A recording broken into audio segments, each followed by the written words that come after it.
శ్రీరామచంద్రుడి కన్నీట సన్ని. ఈరోజు నా best friend పెళ్ళికి వచ్చాము. నేను తొందరగా వచ్చేద్దాం అనుకున్నాను, కానీ ఇలా అస్సలు కుదరనివ్వలేదు. నేను ఈ పింక్ జార్జెట్ శారీ కట్టుకున్నాను. ఇంకా కార్లోనే ఉన్నాం. ఇలా నిద్రపోవడానికి ట్రై చేస్తుంది. డెకరేషన్ అయితే భలేగుంది. ఇలా ఇప్పటికి నిద్రపోయింది. తొందరగా ఇలా లేచే ముందే వెళ్ళిపోదాం అనుకుంటున్నాను. ఇప్పటికీ పూజ అయ్యి కొన్ని సెరమనీస్ అయ్యాయి. భోంచేసి లోపలికి వచ్చాము. ఇప్పుడు మా ఫ్రెండ్ చీర మార్చుకొని మేకప్ చేయించుకుంటున్నారు. ముహూర్తానికి రెడ్ శారీ తీసుకుంది. ఎంత బాగుందో రెడ్ శారీలో. పెళ్ళికి సన్నాయి మేళం వాయిస్తున్నారు. ఇలా బాగా గోల చేస్తుంది.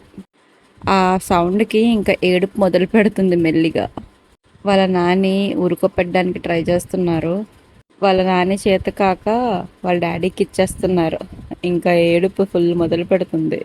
ఇంకా పూజారి మంత్రాలు చదువుతున్నారు. ఇంకా పెళ్ళి ఉంది. అయితే ఇలా గోల భరించలేక బయలుదేరుతున్నాను ఇంకా.